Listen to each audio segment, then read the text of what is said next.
Yo, Bakayalo Konoyalo. Quel est le niveau de puissance de Muten Roshi dans Dragon Ball Super? Bon, là, il est temps de faire une vidéo explicative, hein? Parce que Muten Roshi, il ne participait à aucun combat contre Vegeta, contre Freezer, contre Cell ou même contre Boo.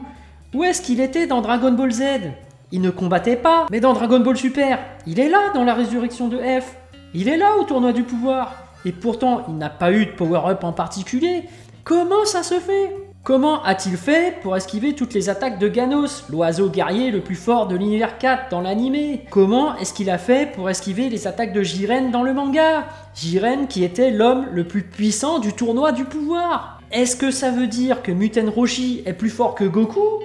Est-ce qu'il est plus fort que Gohan? Que Piccolo? Est-ce qu'il est plus fort que Krillin? Non, sérieux, c'est quoi son niveau de puissance? Eh bien, les amis, une petite explication s'impose. Dans Dragon Ball Super, il y a tellement de transformations, de puissance, que Toyotaro n'arrive plus du tout à gérer tous les personnages. Et c'est ce qui se passait déjà dans Dragon Ball Z.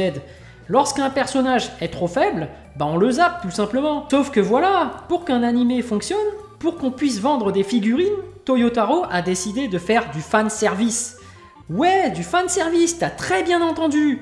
Toyotaro va reprendre d'anciens personnages qu'on a kiffé de l'époque et les remettre en avant. Mais il est clair que Muten Roshi, son niveau est bien en dessous que celui de Raditz, de celui d'un Saiyaman quoi. Normalement, tu le mets face à un Vegeta de l'époque, il se fait éclater par une attaque de ki, ou je dirais même par un simple déplacement d'air.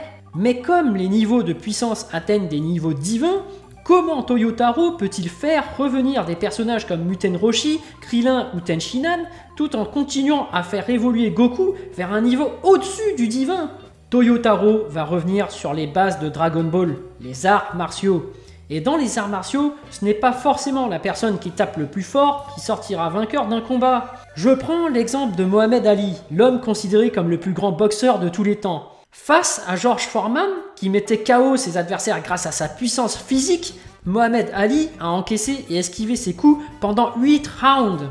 Il savait qu'il était moins puissant que lui, et pourtant il l'a mis KO par la suite, et c'est sa spécialité à Mohamed Ali, l'esquive. Toyotaro va s'inspirer des techniques d'arts martiaux pour remettre les pendules à l'heure pour Muten Roshi, en le faisant esquiver des attaques et guider Goku vers ce fameux style de combat. Et au final, Muten Roshi n'est pas plus fort qu'au début, c'est juste qu'il a ce justificatif qu'il est expert en arts martiaux. Mais genre, il a tellement d'expérience que c'est lui le grand sage qui maîtrise tout, et qui fait qu'il peut carrément esquiver les coups de Jiren dans le manga. Et c'est kiffant de revoir un bon Muten Roshi qui utilise des techniques d'esquive ou même d'hypnose face à un Ganos dans l'anime. Moi j'ai kiffé, c'est du fanservice, mais ça marche.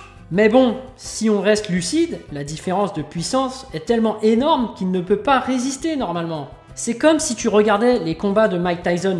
Le mec, c'est un super saiyan par rapport aux autres. Dès le premier round, il te mettait des patates de malade et il pouvait mettre les gens KO au bout de quelques secondes. Quand ta puissance est nettement supérieure à l'autre, normalement, l'autre ne peut plus rien faire et malheureusement, Muten Roshi ne devrait même pas avoir sa place au tournoi du pouvoir. Mais bon, on est dans un manga, le fanservice ça marche et moi je kiffe. Faut juste ne pas se prendre la tête. Sur ce, je te dis à la semaine prochaine.